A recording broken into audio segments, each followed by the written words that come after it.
I'm back with another creepy mini creation. I need to think of a better name for these. I was calling them mini crime scenes, but this one's not really a crime scene. You know what? I think we could probably think up a crime scene for this box, but it's not like in your face crime scene like my other boxes were, if you know what I mean. So I've had this little terrarium for a while, but I didn't know what to do with it. But then I got to thinking it'd be a great scene box. Hold on. Yes, I'm so proud of that transition. Ooh, check out my little mini box of stuff. It's where I keep all my teeny tiny circle windows. Oh, and this rug, because it's teeny tiny, but it was wrong color, so I had to paint it. Also, did you see me make that like really cool floor and then cover it with this rug? It's okay because we know it's there, and I think a lot of nice wood floors get covered by rugs. So it's more realistic, right? Oh, I just realized that I haven't explained what the scene is gonna be. Although I'm pretty sure that these tarot cards, I think that's how you say it, tarot, even though it's spelled like tarot.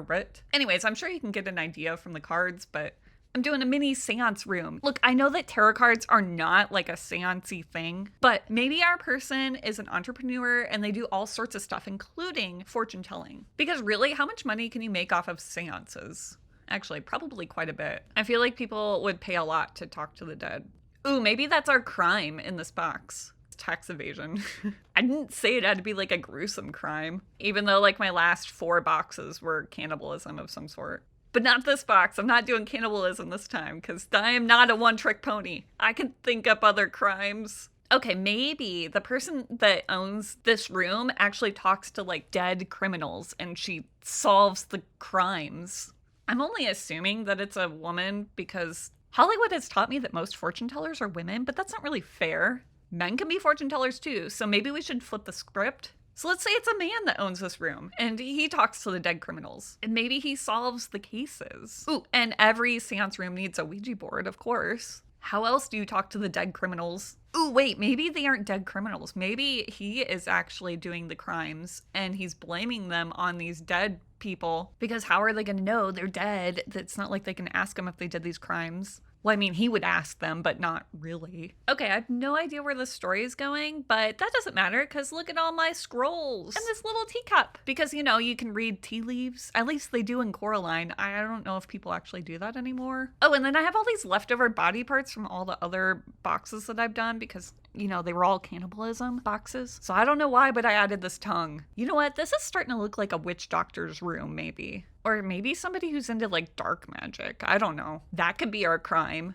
Okay, so our fortune teller seance guy is like into dark magic and he has to like murder people. Can I say that? I'm sure I can say that. Okay, I'll change it to unalive. They have to unalive people to get the ingredients for the black magic stuff. I don't know anything about black magic, but I assume it involves body parts. And this voodoo doll, which, can we stop for a minute and appreciate how cute this voodoo doll is? Oh, it's so cute. And of course it needs little voodoo pins. Okay, so initially I was thinking that these jars would hold like the essence of people, like their spirit, and that's how he made the seances work. Kind of like 13 Ghosts, but now that we're going down a weird path of black magic crimes, I am assuming that there's like weird black magic ingredients in there. Check out my little jar of trinkets. I have no idea the purpose of all these little trinkets. They're all plastic and kind of brittle, but I bought them for $2 at Savers. And then I may have gone a little overboard with the candles. Once I started making them, I couldn't stop making them because they're super cute. Is this room a fire hazard? Absolutely. It's a good thing that there's not tiny OSHA around. And then check out my pot maker, my flower pot maker. Come on. How cool is this thing? You just slide it and it makes a pot. Bam, look at that little pot. So cute. I'm gonna be making so many little pots from now on. For every project I do is gonna get a little planted pot, just like that one, and this one, especially this one, because it's extra cute.